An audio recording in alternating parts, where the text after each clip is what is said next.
Hello, I am Kendra T Allison, and I'm here to tell you 5 things that you need to know when you're serving patients who are not physically in front of you. Or in other words, when you are doing speech teletherapy. Number 1, you need to know what motivates your client, your patient, or your student to be there in the session, to join, to be compliant, to do the work. You need to know what motivates them. What reinforcements will work? For example, one of my students that I see through speech teletherapy has his session scheduled right before his snack. So when we get on, he'll remind me, I need to get the snack. I'm gonna miss my snack. And I have to remind him, I'm gonna set the timer just like I do for every session. Everybody else gets this.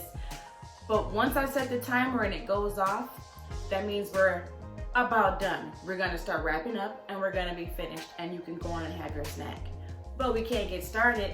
I can't start the timer until we get started practicing. So let's get to it.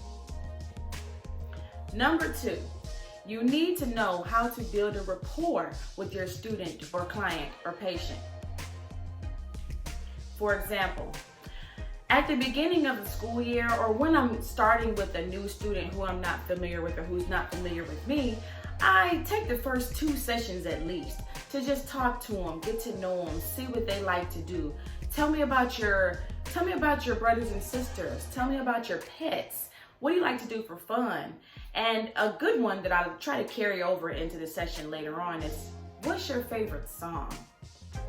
Whenever the student tells me their favorite song is, I'll look it up, I'll see if it's something that's appropriate for school, and then I'll add it into our session somehow as either a reinforcement for good work and behavior, or as one of the activities to target their goals. Number 3, know how to build accountability with your student or client or patient. In my case, for speech therapy, it helps them to know what they're here to work on. It keeps them accountable. So at the beginning of every session, we look over the student's goal card and we see, these are your goals. These are the goals that you have met. You can say these things or do these things very well. You no longer have to work on them.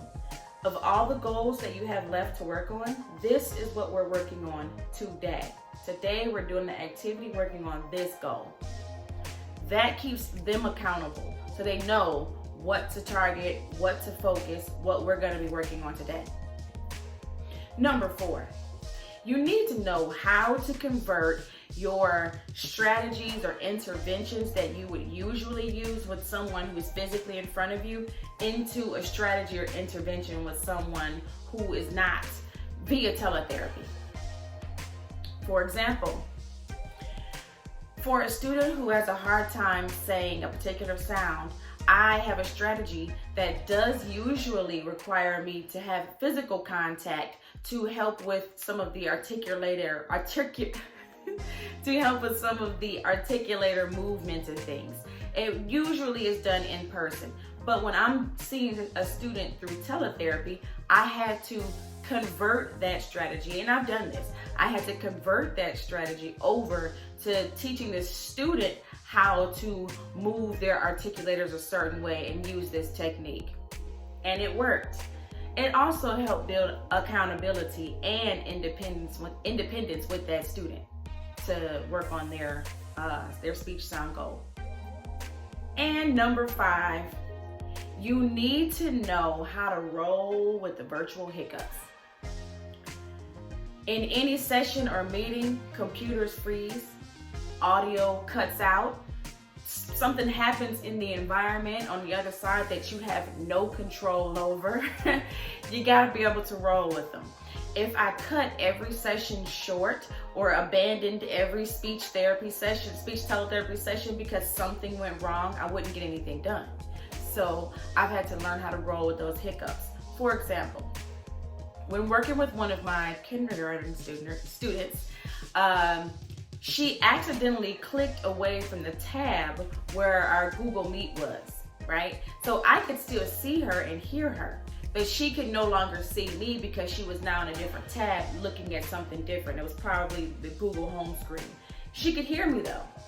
So the activity and the goal that we were working on for that day, I was able to kind of pivot because I said, you know, I can see her and hear her, so that I know that she's still here in front of the camera and she's safe and she's compliant. And she didn't need to see me. She knows what I look like. But I could do the activities working in an auditory channel. So again, she could hear me.